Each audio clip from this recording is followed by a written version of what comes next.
कृष्ण ने कहा, दोनों आंखों के ऊपर भ्रूमध्य में भ्रुकुटी के बीच ध्यान को जो एकाग्र करे, नासिका से जाते हुए श्वास और आते हुए श्वास को जो सम कर ले, इन दोनों का जहां मिलन हो जाए, ध्यान हो भ्रुकुटी मध्य में, श्वास हो जाए हम, जिस क्षण ये घटना घटती है उसी क्षण व्यक्ति वो जो क्रोध और काम की अंतर्धारा है उसके बाहर निकल जाता है। 7 इंद्रियां अंतर जगत से संबंधित होनी चाहिए। योग उन्हें चक्र कहता है। वो 7 चक्र अंतर जगत के द्वार।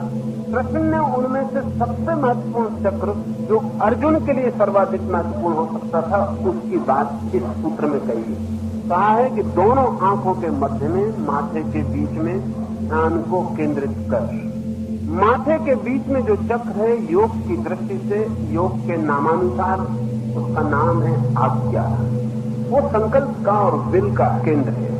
जिस व्यक्ति को भी अपने जीवन में संकल्प लाना है, उसे उस चक्र पर ध्यान करने से संकल्प की गति शुरू हो जाती है, संकल्प डायनेमिक हो जाता है। इस चक्र पर ध्यान करने वाले व्यक्ति की संकल्प की शक्ति अपराजेय हो जाती है। कृष्ण ने ज्ञान के अर्जुन से कहा है कि विशेषकर अर्जुन के लिए कहा गया सूत्र है, क्योंकि क्षत्रिय के लिए ध्यान आज्ञा चक्र पर ही करने की व्यवस्था है। क्षत्रिय की सारी जीवन धारणा संकल्प की धारणा है, वही उसका सर्वाधिक विकसित हिस्सा है, उस पर ही वो ध्यान कर सकता है। इस चक्र पर ध्यान करने से क्या होगा, एक बात और ख्याल में ले लें तो समझ में आ सकेगी। आपके घर में आग लग गई हो, अभी कोई खबर देने आ जाए घर में आग लग गई, आप आगे रास्ते पे कोई नमस्कार करेगा, आपकी आंख बराबर देखेगी, फिर भी आप नहीं देख पाएंगे। और कल वो आदमी मिलेगा और कहेगा कि कल क्या हो गया था, वजहबात भागे जाते थे, नमस्कार की उत्तर भी न दिया।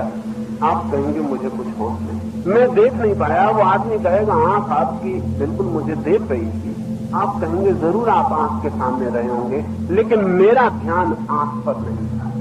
शरीर की भी वही इंद्री काम करती है जिससे ध्यान हो, नहीं तो काम नहीं करती। शरीर की इंद्रियों को भी सक्रिय करना हो तो ध्यान से ही सक्रिय होती है, वो अन्यथा सक्रिय नहीं होती। आंख तभी देखती है जब भीतर ध्यान आंख से जुड़ता है, अटेंशन आंख से जुड़ती है। कान तभी सुनते हैं जब ध्यान कान से जुड़ता है।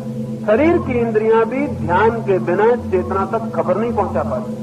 ठीक ऐसे ही भीतर के जो 7 चक्र हैं वे भी तभी सक्रिय होते हैं जब ध्यान उनसे जुड़ता है। संकल्प का चक्र है आज्ञा। अर्जुन से वो कह रहे हैं तू उस पर ध्यान कर। कर्म योगी के लिए वही उचित कर्म का चक्र है, वो विराट ऊर्जा का। लेकिन ध्यान तभी घटित होगा जब बाहर आती श्वास और भीतर जाती श्वास सम स्थिति न हो। आपको ख्याल में नहीं होगा कि सम स्थिति कब होती है। आपको पता होता है कि सांस भीतर गई तो आपको पता हो, सांस बाहर गई तो आपको पता हो।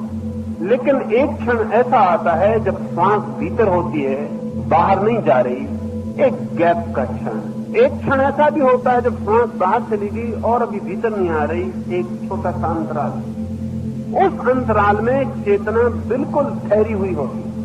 उसी अंतराल में अगर ध्यान ठीक से किया गया तो आज्ञा चक्र सक्रिय हो जाए, और जो ऊर्जा आज्ञा चक्र को सक्रिय कर दे तो आज्ञा चक्र की हालत वैसी हो जाती जैसे कभी आपने सूर्यमुखी के फूल देखे हो, सुबह सूरज नहीं निकला, ऐसे लटके रहते हैं जमीन की तरफ, उदास मुरझाए हुए, पखरियां बंद जमीन की तरफ लटके हुए। फिर सूर्य निकला और सूर्यमुखी का फूल उठना शुरू हुआ, खिलना शुरू हुआ, पखरियां फैलने लगी, मुस्कुराहट छा गई, नृत्य फूल पर आ गया, रौनक ताजगी, फूल जैसे जिंदा हो गया। जिस चक्र पर ध्यान नहीं है वो चक्र उल्टे फूल की तरह मुरझाया हुआ पड़ा रहता है। जैसे ध्यान जाता है, जैसे सूर्य ने फूल पर चमत्कार किया हो, ऐसे ही ध्यान की किरणें चक्र को फूल को ऊपर उठा देती। और एक बार किसी चक्र का फूल ऊपर उठ जाए तो आपके जीवन में एक नई इंद्रिय सक्रिय हो गई। आपने भीतर की दुनिया से संबंध जोड़ना शुरू कर दिया और ध्यान उसी समय प्रवेश कर जाएगा जब श्वास कम होती, न बाहर न भीतर, बीच में ठहरी होती। न तो आप ले रहे होते न छोड़ रहे होते। जब श्वास दोनों जगह नहीं होती, ठहरी होती है, उस क्षण आप करीब करीब उस हालत में होते हैं जैसी हालत में मृत्यु के समय होते हैं या जैसी हालत में जन्म के समय होते हैं। 3 बार सम स्थिति आती है, जन्म के समय, मरते समय, समाधि के समय। जितनी बार समाधि आएगी उतनी बार सम स्थिति आएगी, लेकिन बस 3 वक्त सम स्थिति होती है, जबकि श्वास न बाहर न भीतर। इस स्थिति में क्यों चेतना भीतर जा सकती है? क्योंकि जैसे ही श्वास बाहर भीतर नहीं होती, जगत से सारा संबंध स्थिर हो जाता, ठहर जाता। अभी आप रूपांतरण कर सकते हैं। ये गियर बदलने का मौका है।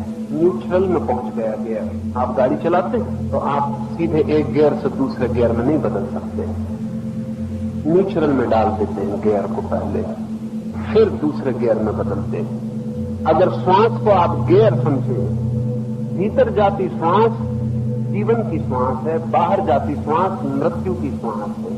दोनों के बीच में न्यूट्रल गियर है, जहां सम, जहां न भीतर न बाहर, अस्तित्व है, जहां न मृत्यु न जीवन।